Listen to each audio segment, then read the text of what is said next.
Ubur-ubur ikan lele. Si Jamal PDKT hadir le. Ayo nonton si Jamal PDKT. Memang oke. Ayo do nonton cak.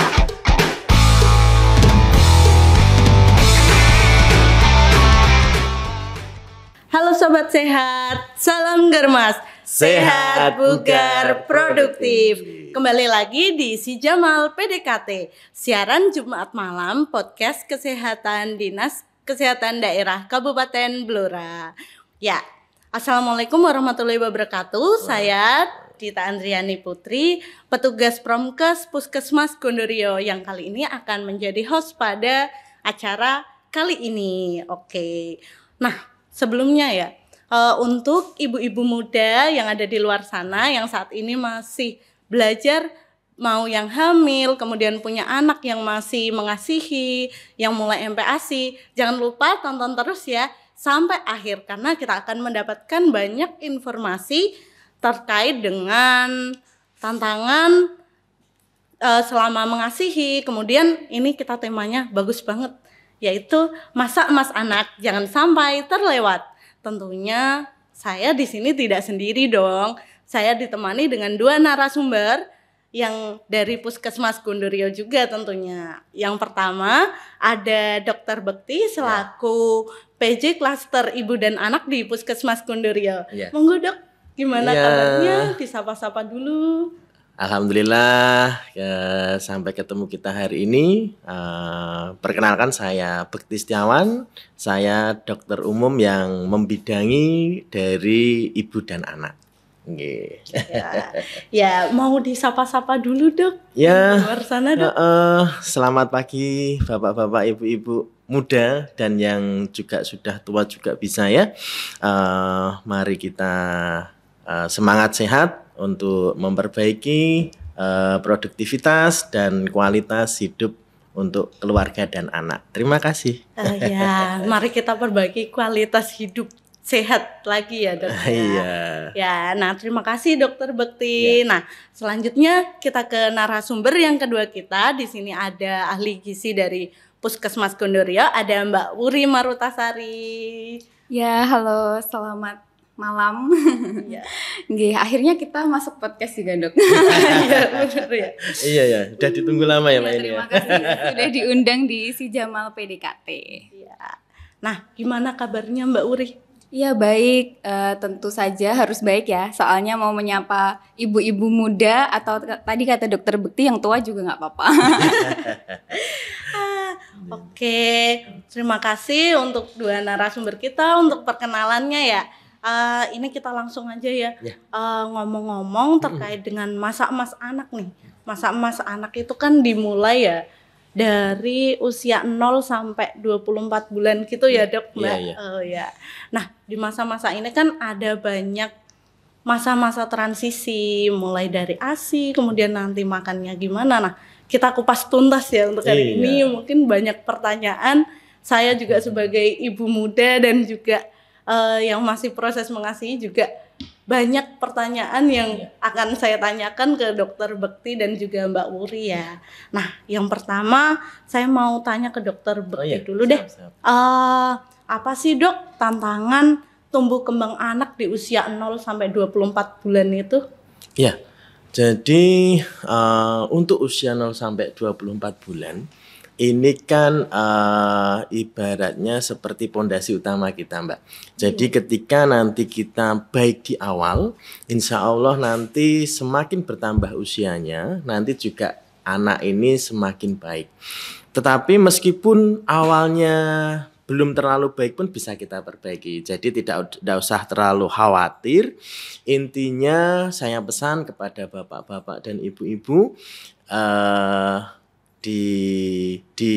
dibuat rileks, kemudian dipikirkan dengan baik, jangan terlalu panik. Karena kalau sudah panik itu nanti untuk tata laksana ke anak ke depannya akan kurang maksimal. Nah, untuk tantangan ini Mbak, akhir-akhir ini tantangannya ini ada beragam sih Mbak, ada beberapa tantangan.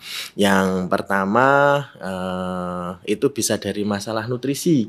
Jadi dari usia 0 sampai 24 bulan ini nutrisinya nanti akan kita sedikit jelaskan. Nanti juga ada nutrisionis yang handal, teman saya Mbak Wuri ini.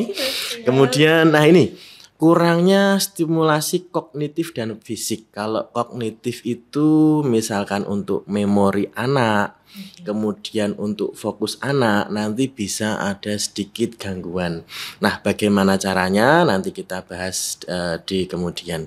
Kemudian untuk gangguan perkembangan motorik, masalah sensorik, kesulitan bicara dan bahasa. Nah, ini yang kita mulai agak sering ini. Di akhir-akhir ini kami di Puskesmas menemukan beberapa keterlambatan bicara atau speak delay. Jadi ngomongnya agak terbata-bata, tidak sesuai dengan usianya. Nah, biasanya sih itu kurangnya komunikasi atau si anak ini kurang untuk diajak ngobrol sama orang tuanya terutama gitu. Karena diskusi kemudian belajar utama dari si anak ini awalnya adalah dari orang tua. Karena di akhir-akhir ini juga beberapa ibu-ibu muda ini agak sibuk. Jadi ada yang bekerja, baik bekerjanya itu kantoran atau ada yang di wilayah kami itu ibu-ibunya juga sibuk mengurus sawah, kemudian punya ternak. Jadi untuk si anak ini kurang perhatian. Kurang perhatian, kemudian kurang diajak bicara. Sedangkan diajak bicara yang sering ini dapat merangsang untuk sensorik, motorik anak. Kemudian untuk interaksinya pun juga nanti misalkan kita bisa sering diskusi ngomong dengan anak itu interaksinya lebih baik. Berarti ini interaksi dengan anak tuh harus ditingkatkan. Penting. Jadi meskipun kadang masih menyusui tuh, masih 0 sampai 6 bulan. Meskipun si anak ini kayaknya enggak tahu ya, tapi kalau kita sering ngomong ke anak itu sedikit memahami. Jadi sedikit melihat mimik mukanya ibu, kemudian mulai belajar membaca meskipun masih ma atau ta gitu ya. Iya Dok. Jadi tantangannya tumbuh kembangnya seperti itu ya Dok. Nah, ini Dok, di tantangan tumbuh kembang ini kalau dikaitkan dengan perkembangan ilmu teknologi, ini nanti gimana Dok? Apakah tantangannya ini lebih berat lagi karena masifnya informasi yang ada di media sosial yang diterima dari ibu-ibu itu terkadang simpang siur seperti itu Dok. Wah, ini pembahasan yang seru ya. Jadi trennya kita Blura ini kan banyak meningkatnya usia pernikahan dini. Jadi itu akhir-akhir ini banyak ibu-ibu muda yang sudah memiliki putra dan putri. Nah, jadi di era pesatnya gadget, HP atau media sosial, ini sebenarnya ada 2 dampak, Mbak. Jadi ada dampak positif tentunya yang harapannya kita kalau bisa lebih banyak dampak positifnya daripada dampak negatifnya. Yang pertama, dampak positifnya itu harapan kita ibu-ibu muda itu menggunakan HP atau gadgetnya untuk yang positif. Misalkan untuk mencari pengetahuan. Nah, di akhir-akhir ini kalau yang ibu-ibu yang kerjanya di kantor ini kesadaran untuk pumpingnya itu sudah tinggi, Pak. Karena kan kita kalau di kantor itu cuti hanya 3 bulan ya. Jadi 1 bulan itu sebelum persalinan dan 2 bulan setelah persalinan. Nah, harapannya kita yaitu untuk HP-nya kita gunakan untuk mencari gimana pumping yang benar. Mungkin nanti dijelasin oleh Mbak Wuri itu nanti. Bagaimana jumlah biar ASI-nya cukup. Kemudian bagaimana penyimpanan ASI ini biar tidak rusak. Nah, nanti mungkin gimana Mbak Wuri kalau penyiapan terkait coba sebelum ini terkait pumping dan penyiapan ASI gimana Mbak? Iya betul, kan tadi yang dibilang Mbak Dita dan Dokter Bekti ya, karena jumlah cuti atau masa cuti itu kan terbatas gitu. Jadi kalau yang kerja kantoran 9 to 5 atau 9 sampai 5 sore itu kalian pasti meninggalkan si kecil di rumah gitu sendiri. Nah, pasti yang bisa dilakukan itu salah satunya pumping. Nah, sebenarnya ini untuk seluruh ibu di Indonesia ya, itu sudah tertera prosedur pumping atau menyimpan ASI itu di buku KIA Dok atau buku PING. Itu sebenarnya udah ada, tapi mungkin banyak yang terlewat. Iya, seringkali terlewat. Jadi yang paling utama dalam pumping itu sebenarnya hanya jadwalnya saja. Kalau jadwalnya teratur, insya Allah pasti produksi ASINya akan tetap lancar gitu. Nah, yang kedua itu cara penyimpanan ASI. Jadi harus membawa cooler bag sekarang ya Dok. Dulu kan mungkin repot bawa termos atau bawa apa. Sekarang udah ada teknologi namanya cooler bag. Jadi itu ASINya aman sampai berapa jam Mbak Dita biasanya? Kalau biasanya sih kalau saya ya, Iya. kalau di cooler bag itu 4 jam. Ya, di cooler bag 4 jam. Tapi kalau di freezer biasanya kantor-kantor kan menyediakan kulkas atau freezer gitu ya Dok. Itu bisa disimpan di situ. Nah, nanti pas pulang itu dibawanya menggunakan cooler bag. Jadi sampai rumah lebih aman lagi. Wah, terima kasih ini Mbak Wuri ini. Iya. Tadi itu baru dari ASI loh Mbak itu, pengetahuan dari ASI lah ya. Jadi untuk perkembangan gadget atau medsos itu lebih diarahkan kita ibu-ibu, bapak-bapak. Jadi nggak hanya ibu-ibu loh ya, bapak-bapak juga loh ya. Karena tujuan keberhasilan untuk anak yang generasi emas itu ibu dan bapak. Jadi tidak bisa kita bebankan ke ibu saja. Jadi ke bapak juga merupakan tanggung jawab utama. Jadi jangan bapak-bapak itu hanya yang penting saya kerja, nanti mengasih rizki, kemudian masalah tumbuh kembang, belajarnya ke ibu itu tidak. Jadi kita pola pikirnya sudah mulai kita rubah. Jadi bapak dan ibu bekerja sama dengan baik untuk menyiapkan yaitu generasi emas pada anak. Iya. Jadi tadi selain ASI bisa bapak-bapak atau ibu-ibu itu mencari bagaimana cara mengedukasi atau bagaimana cara belajar anak sesuai dengan usianya. Kemudian bagaimana perkembangan sensorik atau mungkin sensor dari si anak, kemudian juga motorik atau misalkan kapan mulai tengkurap, kemudian kapan merangkak, berdiri. Nah itu harapannya nanti kita lebih banyak googlingnya ke arah situ. Jadi ndak TikTok yang joget-joget gitu ya. Kita lebih googling yang ke arah yang positif. Nah itu baru dampak positifnya. Nah tetapi ada tapinya ini. Ada beberapa kasus itu malah ada yang memberikan dampak negatif. Contoh misalkan, jadi anak ini kan usia 4 bulan mendekati 1 tahun, itu kan anak mulai belajar dan tahu rewel ya ibaratnya. Jadi ketika si anak itu lapar, kemudian haus, yang tadinya kalau misalkan sudah makan dan minum pun diajak ngomong, diajak bicara, main itu anteng.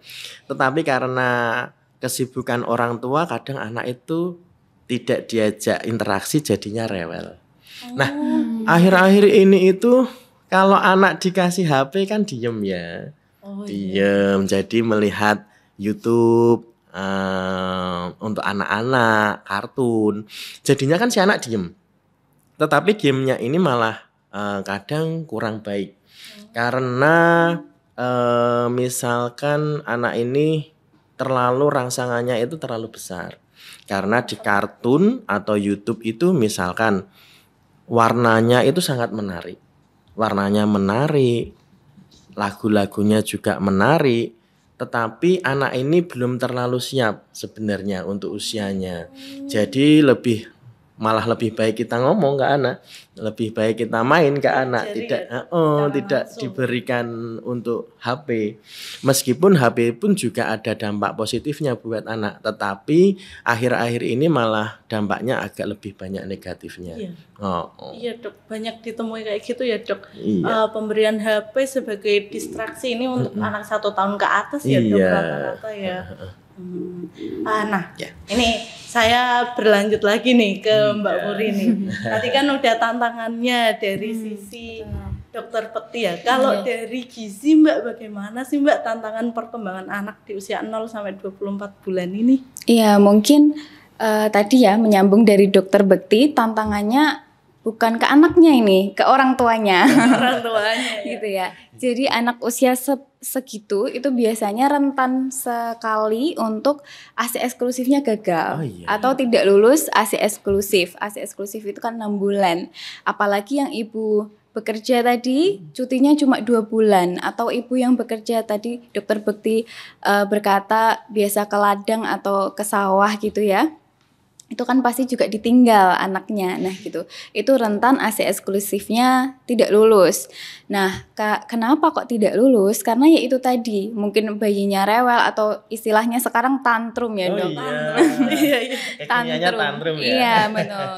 Atau tantrum. Nah yang pengasuhnya ini tidak bisa mengatasinya gitu. Jadi mungkin entah diberi apa selain ASI tersebut gitu. Nah yang kedua itu tentang MPASI Mbak Dita. Jadi setelah dikasih ASI eksklusif 6 bulan itu diberi MPASI atau makanan pendamping ASI. Nah di situ rentan kegagalannya atau kurang pasnya itu di pemberian tekstur dan jumlah atau porsinya. Karena sekarang kan di marketplace banyak tempat MPASI, iya apa enggak Mbak? Iya, Yang banyak. iya. Cup kontainer kecil Betul, itu cup-cup kontainer itu. Nah, udah ada mili-milinya. Nah, ternyata milinya itu kurang sesuai dengan yang seharusnya diberikan kepada bayi usia 6 bulan gitu. Oh iya. Nah, sebelum kita ke MPASI nih, saya mau membahas lebih lanjut terkait dengan kegagalan ASI eksklusif di usia 0 sampai 6 bulan, apalagi yang masa-masa rawan untuk ibu bekerja ya, Dok. Karena cutinya yang terbatas gitu. Yeah. Cutinya kan 3 bulan tapi masih dibagi 2. Jadi waktu sama anaknya ini lebih sedikit gitu. Nah, ini dampaknya gimana sih dok untuk kegagalan ASI eksklusif ini sendiri? Ya, jadi kegagalan ASI eksklusif ya Mbak ya. Tadi kan sudah disebutkan Mbak Uri beberapa faktor penyebab kegagalan ASI eksklusif. Nah, ketika ASI eksklusifnya ini gagal, itu lebih banyak dampak negatifnya. Jadi dampak negatifnya ada 2. Yang pertama ke ibu dan yang kedua ke anak. Yang ke ibu dampak negatif yang kurang baik meskipun tidak terlalu besar, yaitu yang pertama bisa kadang itu beberapa ibu ada mastitis atau reaksi peradangan. Jadi ada infeksi pada payudara ibu yang nantinya karena tidak diminum oleh adiknya, jadinya ini bisa menyebabkan peradangan atau infeksi. Kalau untuk ibu sih mungkin tidak terlalu banyak dampaknya, tetapi kadang juga ada beberapa ibu itu yang dampaknya itu dampak psikologi, jadi merasa agak gagal sebagai ibu, merasa saya kurang baik menjadi ibu karena tidak memberikan ASI eksklusif dengan beberapa faktor-faktornya tadi. Nah, yang kedua adalah dampak negatif kepada anaknya. Nah, ini yang paling rada kurang baik ini. Karena anak ASI dan anak susu formula itu beda, Mbak. Jadi sebenarnya kalau anak ya yang pas ya ASI, air susu ibu, bukan susu formula ya. Dari daya ketahanan tubuhnya itu beda. Jadi anak ASI itu lebih daya tahan tubuhnya lebih baik daripada anak yang menggunakan susu formula. Meskipun kadang beberapa anak yang menggunakan susu formula itu kelihatan gemuk ya. Iya, kelihatan lebih gemuk. Tapi kalau yang anak ASI kan lebih ndak gemuk tapi dagingnya itu kayak apa ya? Kayak bermasa. Nah, atau kadang orang kita tuh bilangnya kayak misel gitu ya. Ya, memel ya. Lebih kenceng ya, lebih kenceng. Tetapi lebih sehat yang ASI. Jadi itu untuk daya tahan tubuhnya tentu anak ASI itu lebih kuat. Jadi lebih jarang sakit. Kemudian juga dari segi emosionalnya bayi pun kalau yang lulus dengan ASI ini lebih baik, Mbak. Karena si anak dari penelitian itu juga si anak mungkin merasa agak kasih sayangnya cukup, kemudian perkembangan psikologinya itu lebih baik. Gitu, Mbak. Wah, dilihat dari dampaknya ini kompleks juga ya, Dok ya. Padahal ini kan kalau saya juga mengalaminya ya, Dok ya. Jadi selama proses dari cuti kemudian kembali bekerja ini tuh ada masa-masa benar-benar masa krisis yang saya pumping nggak ada hasilnya. Ini sering banget seperti itu, Dok. Nah, ini di masa-masa krisis itu otomatis kan rawan sekali ya terjadi kegagalan ASI eksklusif. Nah, ini saya mau beralih dulu untuk nutrisinya gimana ya, Mbak, biar maksudnya produksi ASI-nya masih tetap bisa di sela-sela bekerja ya, karena ini dilema juga sih, saya juga merasakannya seperti itu. Betul. Nah, mungkin gini ya, Mbak, dilema ibu bekerja atau mungkin seluruh ibu, tapi tepatnya ibu bekerja itu dilemanya seperti ini. Ibu bekerja itu dituntut seperti tidak memiliki anak, tapi kalau di rumah waktu mengasuh anak dituntut seperti tidak bekerja. Mungkin Mbak Dita mengalami masih membawa pekerjaan ke rumah. Ya, seperti itulah. Iya, lembur istilahnya ya, Mbak, gitu. Masih ada lembur, kadang masih melakukan pekerjaan rumah gitu ya. Nah, jadi selain nutrisi, ternyata faktor yang utama itu adalah jadi pengaruh ASI bancar, bahasa Bluranya bancar, Dok, atau lancar gitu. Nah, lancar ya itu selain dari nutrisi ada dari hisapan si anak.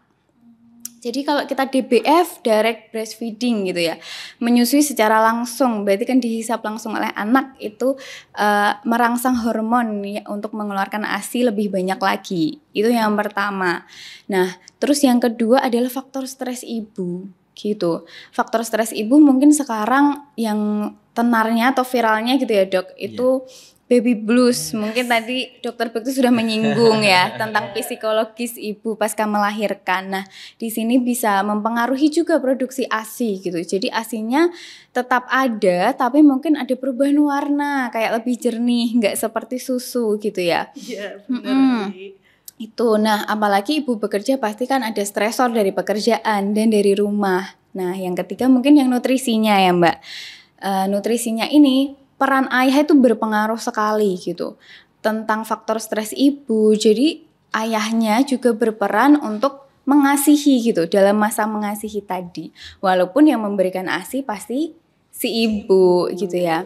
Nah, nutrisinya gimana? Nutrisinya ya harus sesuai dengan apa yang sudah ditetapkan oleh Kemenkes gitu ya. Ada juga di buku Pink, nanti bisa mungkin nanti bisa dibaca-baca atau dilihat-lihat karena buku Pink itu sebenarnya udah lengkap sekali. Nah, untuk nutrisi ibu menyusui 0 sampai 12 bulan ini itu sekitar mungkin porsinya aja ya. Jadi untuk makanan pokok kayak nasi atau kentang atau ubi itu 5 sampai 6 porsi sehari. Banyak juga ya. Karena ibu menyusui pasti ini cepat lapar. Bener apa enggak, Mbak Dita? Bener. Nah, tapi jangan lupa juga harus ada lauknya. Lauknya protein nabati dan hewani itu 4 porsi per hari. Nah, jangan lupa juga untuk sayur dan buahnya itu 4 porsi per hari gitu. Jadi bisa disesuaikan. Tapi yang menarik di sini, ibu menyusui itu ternyata kandungan lemaknya itu lebih tinggi. Kebutuhan lemaknya daripada ibu hamil gitu. Jadi 6 porsi per hari. Mendukung gorengan ya. Nah, 6 porsi per hari itu satu porsinya adalah 5 gram atau setara 1 sendok teh. Gitu. Nah, tentang nutrisi ini ternyata ada juga loh, Mbak. dokter juga ada ASI booster alami gitu. Oh, iya. Ya, ASI booster alami mudah ditemui dan mudah didapat gitu ya. Contohnya apa? Ini tenang aja, sudah ada penelitian ilmiahnya. Jadi pasti aman untuk dikonsumsi. Yang pertama itu ada daun katuk, udah terkenal ya ini daun katuk sebagai ASI booster. Yang kedua daun bayam. Yang ketiga itu daun turi. Nah, kenapa daun katuk dan daun bayam ini berpengaruh gitu ya? Iya. Karena mengandung senyawa. Daun katuk sendiri ada senyawa aktif sterol atau fitosterol dan alkaloid atau papaverin. Ini meningkatkan hormon prolaktin yang berperan dalam produksi ASI. Lalu untuk daun turi dan bayam sendiri mengandung senyawa renol atau fenol yang berperan dalam meningkatkan prolaktin juga, sehingga produksi ASINya jadi meningkat. Nah, yang terakhir ini pesan untuk bapak-bapak atau suami-suami.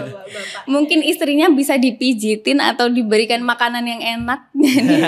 Jadi mengurangi stres dan sedikit merilekskan kondisi mental dan psikis si istri gitu.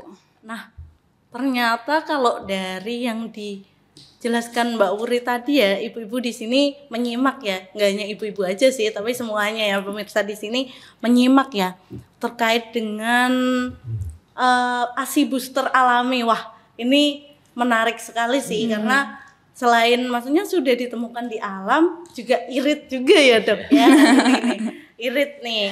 Nah itu kan bisa mengurangi pengeluaran.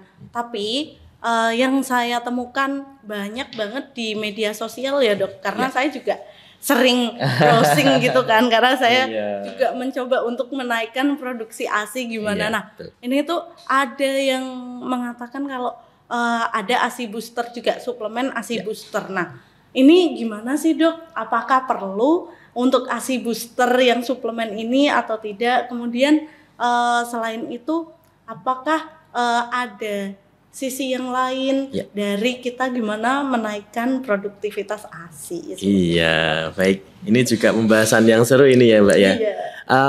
Terkait ASI booster agar produksi ASINya ibu itu tercukupi ya. Iya. Nah, sebelumnya saya bahas, jadi yang sedikit saya garis bawahi, jadi ibu-ibu itu jangan lupa untuk mengkonsumsi ASI booster alami. Tadi yang pertama daun katuk dari Mbak Wuri, kemudian bayam, sama satu lagi apa Mbak tadi? Daun turi. Daun turi.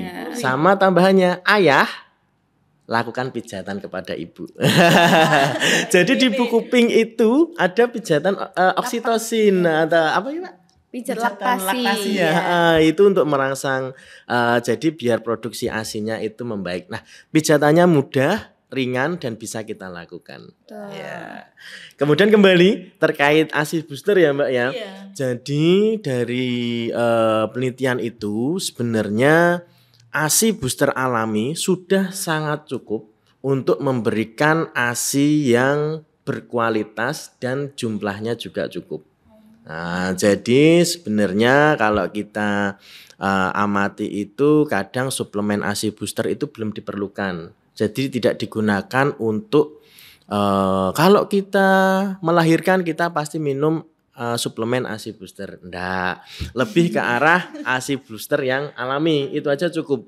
Jadi poinnya adalah yang pertama konsumsi yang bergizi, yang dijelaskan seperti Mbak Wuri tadi. Kemudian yang kedua dukungan dari lingkungan, terutama adalah dari suami. Selain suami juga yang tidak kalah itu dari mbah ya.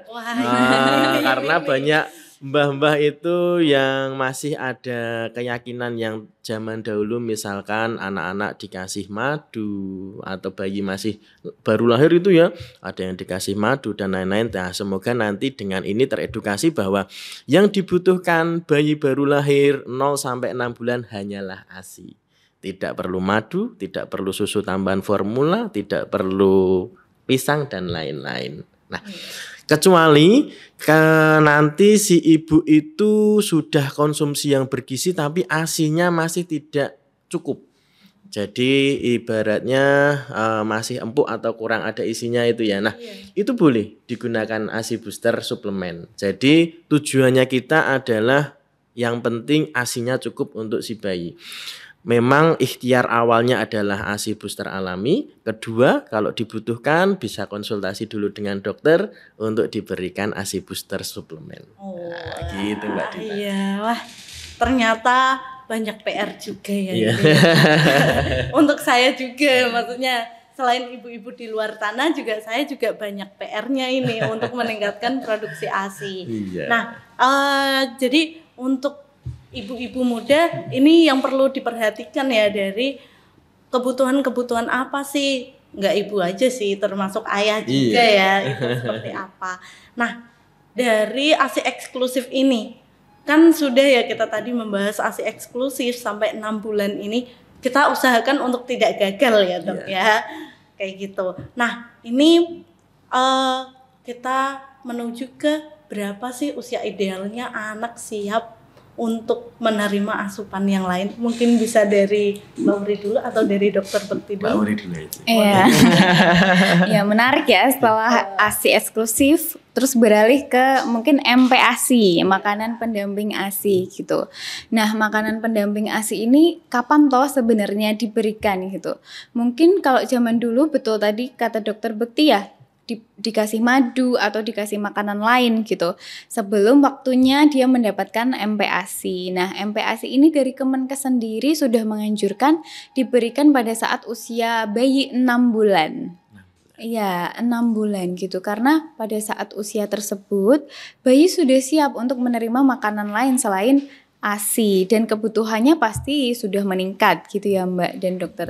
Nah terus kenapa kok 6 bulan? Ada syarat-syarat lain juga ternyata nih pemberian MPASI. Syarat yang pertama yaitu sudah duduk tegak. Nah ini kenapa harus sudah duduk tegak? Karena mengurangi nanti ada resiko tersedak pada saat pemberian makanan. Nah yang kedua itu ada refleks ekstruksi. Itu adalah di mana bayi itu masih mengeluarkan makanan jika ditaruh benda atau sesuatu di mulutnya gitu. Nah pada usia 6 bulan ini sudah sesuai dan sudah pas untuk diberikan makanan pendamping ASI gitu Mbak. Nah ya. Ini ya setelah MPASI ya, sebelum ke Dokter Bekti nih, kan setelah MPASI ini saya ingin menanggapi dulu. Setelah MPASI ini tuh sering sekali muncul keluhan anak BB-nya seret dok, ya BB-nya seret nih atau BB-nya. Iya betul. Ini dari penyebabnya itu gimana sih dok? Apa sih dok? Kemudian berbahaya nggak sih dok? Terus ada nih yang mengatakan oh tambah aja dengan susu formula atau apa untuk menaikkan BB-nya. Nah ini gimana dok?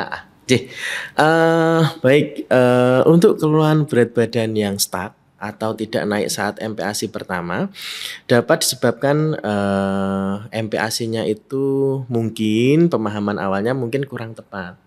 Jadi untuk kalorinya itu kurang, kemudian ibunya ini masih terlalu sering menyusui, jadi malah kadang pemberian MPASI-nya itu telat. Nah jadi kan si anak ini nanti akan kurang energi atau kalori yang didapatkan kan kurang. Karena setelah 6 bulan itu kalau hanya dari ASI aja memang kurang. Kemudian karena kita baru MPASI, awal-awal tentu ada penyesuaian dari bayinya. Jadi dari pencernaannya itu masih penyesuaian. Nah, sebagian besar anak ini pasti mampu beradaptasi untuk mendapatkan MPASI-nya. Tetapi ada beberapa anak yang adaptasinya itu kurang. Misalkan nanti jadi diare atau mungkin jadi BAB-nya agak susah beberapa hari. Nah, itu memang anak ini masih pencernaannya itu masih beradaptasi. Nah, jadi langkah awalnya adalah jangan panik. Tetap kita berikan ASI yang terbaik dulu. MPASI tetap dilanjutkan. Kalau masih ada keluhan dari misalkan pencernaannya ada masalah atau ada gangguan infeksi, misalkan ada pernapasan atau batuk, itu bisa dikonsultasikan langsung ke kami. Siap untuk konsultasi dengan dokter ramah kita ya, Dokter Bekti gitu. Nah dari tadi kan Dokter Bekti menyampaikan nih terkait dengan BB serat ini bisa dievaluasi dulu untuk asupan nutrisinya Betul. untuk si anak di usia ini. Nah, seberapa sih Mbak porsinya untuk asupan anak selama MPASI ini? Iya, asupan porsinya ya mungkin ya. Tadi kan Dokter Bekti sudah bilang kalau mungkin ada kekeliruan atau kesalahan dalam porsi tadi. Nah, ini bisa didukung dari tadi Mbak. Di marketplace sudah banyak tempat-tempat atau wadah-wadah yang ternyata tidak sesuai nilainya gitu. Nah, sebenarnya berapa sih asupan yang harus diterima oleh anak di usia 6 bulan? Jadi MPASI itu dibagi dalam 3 tahapan. Itu berdasarkan teksturnya. Jadi usia 6 sampai 8 bulan itu teksturnya masih saring. Jadi masih dicampur semuanya lalu disaring. Nah, ini kebutuhannya 125 mili. Sekali makan loh ya. Sekali makan ya? Iya, sekali makan, tidak dalam 1 hari gitu. Banyak juga. Nah, gimana cara mengatasinya? Kok banyak sekali gitu ya? Diberikan ya sedikit-sedikit otomatis ya kan. Mungkin kan anak juga baru belajar makan atau baru ngerti oh ini namanya makanan gitu ya. Nah, nanti kita melihat gimana respon anaknya gitu. Apakah masih bisa diteruskan sampai habis atau udah separoh atau udah 3/4 gitu. Nah, kalau anaknya sudah kekenyangan atau sudah apa ya istilahnya gumoh gitu ya, berarti ya harus di stop gitu. Nah, untuk kalorinya sendiri di sini 200 kalori, tapi mungkin repot ya ngitung kalori. Iya. Jadi kita ngitungnya milinya tadi atau bisa ditimbang juga karena saya yakin mama muda pasti untuk MPASI membeli 1 set Ya. alat harus iya, alat masak MPASI. Nah, untuk usia selanjutnya itu usia 9 sampai 11 bulan. Di sini sudah ganti tekstur. Teksturnya jadi makanan cincang. Otomatis kebutuhannya juga meningkat 125 mili sampai 200 sekali makan.